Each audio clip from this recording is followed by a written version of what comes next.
Aujourd'hui, je viens vous parler de mon expérience du jeûne gras que j'ai fait dernièrement. Je vous ai fait plusieurs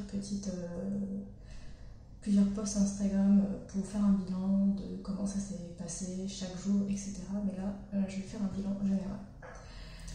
Pour le protocole, si vous voulez le protocole, il est sur mon blog. C'est un article protégé. Si vous voulez obtenir le mot de passe, vous devez vous inscrire à la newsletter.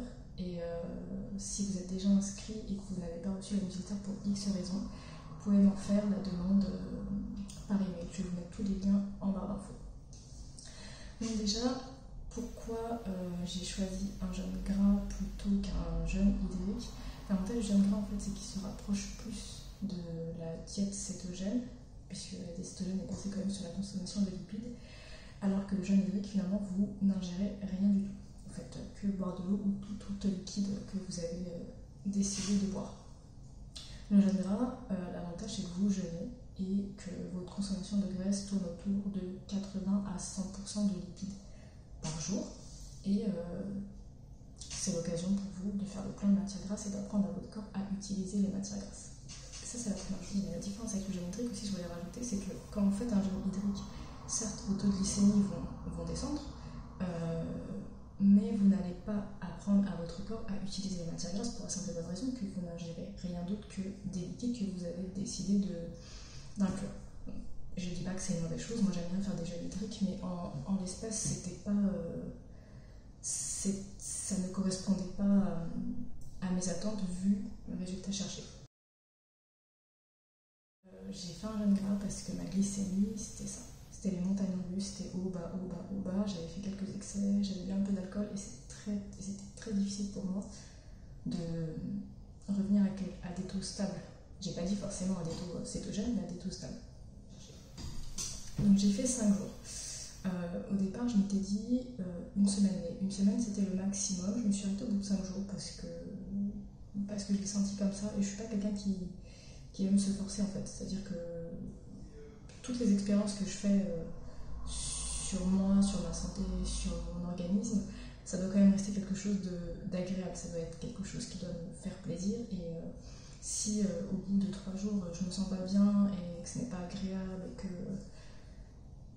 je sens que mon organisme m'envoie des signaux, j'arrête. Au bout de 5 jours, j'ai arrêté, j'aurais pu continuer. Non. Comment se sont passés ces 5 jours? Donc j'ai démarré comme ça, du jour au lendemain, j'ai démarré un lundi. Ma consommation de matières grasses, comme je vous l'ai dit, tourne autour de 80 à 100% par jour. Mais si vous avez vu mon protocole, vous devez avoir remarqué que j'ai aussi inclus quelques protéines. Pendant ce jeûne, j'étais en train d'effectuer un challenge kettlebell qui consistait à faire 150 kettlebell swing par jour pendant 10 jours. Et je m'étais dit que j'avais peut-être quand même besoin d'un petit peu de protéines pour préserver ma masse musculaire.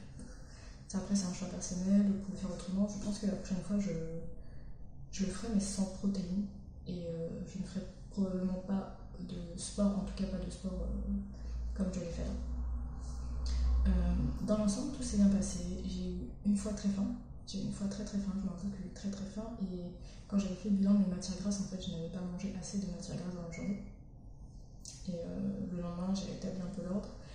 Une journée où j'ai eu très froid et ma glycémie est descendue à 3,8 millimoles par litre. Et je me suis couchée, elle était à 4,2 et j'ai eu excessivement froid cette journée-là. Je sais pas si c'est normal ou quoi qu'est-ce, en fait, je sais pas ce que ça signifie en fait. Quand j'ai eu froid, je ne sais pas ce que ça veut dire. Est-ce que j'étais en train de vider mes stocks de sucre ou je ne sais pas. En tout cas, c'est passé. C'était pas une journée si désagréable, mais c'était pas grave d'avoir froid puisque vous allez vous couvrir, vous n'arrivez pas à vous réchauffer. Une nuit, mon sommeil a été horrible. J'ai fait des cauchemars et tout, des choses un petit peu farfelues. À part ça, j'ai très bien dormi. Mes performances sportives étaient très bonnes, sauf une fois parce que j'avais ma dent. Du coup, c'était ce soir-là. Et au final, je trouve que c'est un jeûne qui est intéressant si vous voulez pallier un excès que vous avez fait la veille, la semaine ou pendant des vacances, par exemple si vous étiez en low carb et que vous voulez revenir tranquillement en cétogène, je pense que c'est plus judicieux de partir sur un jeûne gras plutôt que sur un jeûne hydrique qui est très radical, parce que je ne pense pas qu'il faille s'interdire de manger si on a envie de manger. Et c'est beaucoup plus facile à tenir aussi, et vous apprenez à votre corps à utiliser les matières grasses que vous ingérez. C'est ce qu'on cherche à faire quand on passe en diète cétogène. C'est le but premier, c'est apprendre à utiliser les matières grasses. Je recommencerai, c'est sûr. Je ne sais pas quand, je ne sais pas pour quelle durée, c'est pas quelque chose que je vais planifier.